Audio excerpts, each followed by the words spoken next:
Yo, what's up? Welcome back to another episode of The Sauce. We're coming off a perfect Thursday night football night. 5-0 in bets, 4-0 in props, perfect 9-0 in the game. NBA lost a unit. College football lost a unit. College basketball lost 0.2 units. But we still finished up for the night thanks to that perfect NFL ticket. Solid Thursday night. In this video, though, we're talking college football Saturday, and we're doing a Big 12 game here. A big one, too. Oklahoma versus Iowa State. Let's do it. Welcome to The Sauce. The Sauce. The Sauce.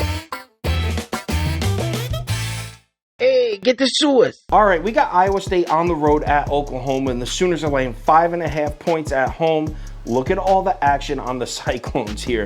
98% of the money on Iowa State. This is as of Monday morning. Yo, check this out, though. The books react heavy to that Iowa State money, right? Line drops from 5.5. We're all the way down to 4 by Wednesday. Now, here we are on Friday night. We're down to Oklahoma minus 3.5.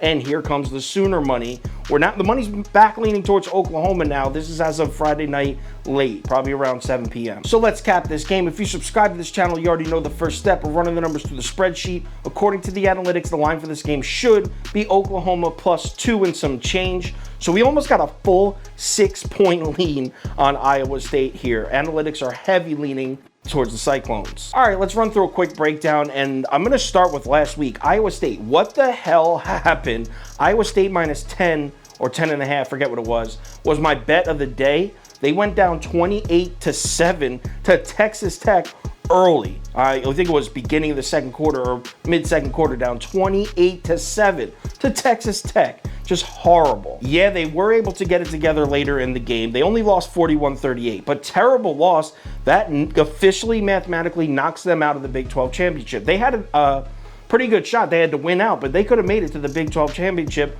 before that loss. So I was trying to figure out what exactly is going on with this Iowa State team, right? I'm reading through the numbers.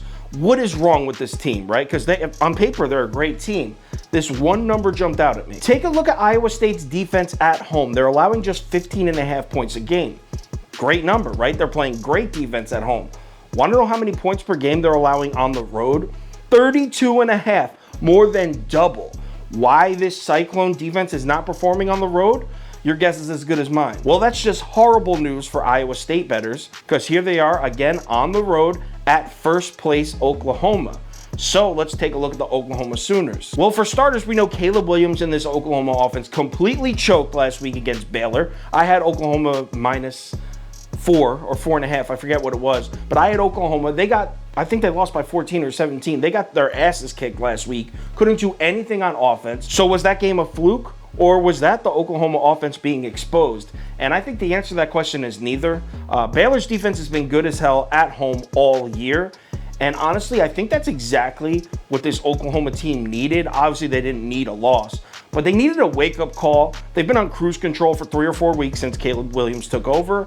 And I think that just snapped them back to reality. As far as Oklahoma's defense goes, yeah, it started off the season great. It's fading a little in the second half. Well, I don't know if it's fading or they're just playing stronger offenses, you decide. But Brock Purdy, on the other hand, he started off the season slow. He's really coming on in this second half. So if you're thinking Oklahoma's defense is just going to shut down Iowa State's offense, that's very unrealistic. I can almost guarantee that Brock Purdy's going to get this Cyclone team in the end zone at least 2 or 3 times in this game. So who are we betting in this game?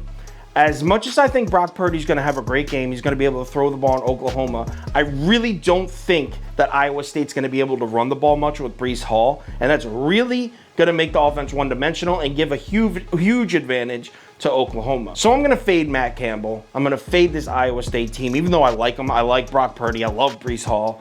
I just don't like the spot. I like this Oklahoma team at home coming off that loss. I think they'll show up. I think they win this game by a touchdown. I'm going to say like 29-22, something like that. We'll see. But I like Oklahoma. I'm going to lay the 3.5. This bet may make the final ticket. It will not make the top 7 bets, though. Speaking of which, final ticket posted on KyleKirms.com, 10:30 a.m. Eastern time. It'll have my bet of the day, top 7 bets, parlay of the day, along with every single bet I'm making for the entire day in every sport, posted right on the website. Make sure you check that out. Also, if there's any crazy last minute changes, injury updates, money shift, line movement, anything like that, I'll definitely put it on my Twitter, Instagram story, and Facebook. So make sure you check one of those 3 platforms before you place your bets. College football Saturday is here. We had a great Saturday last week. Let's repeat. Let's make some money. I'll talk to you on Twitter.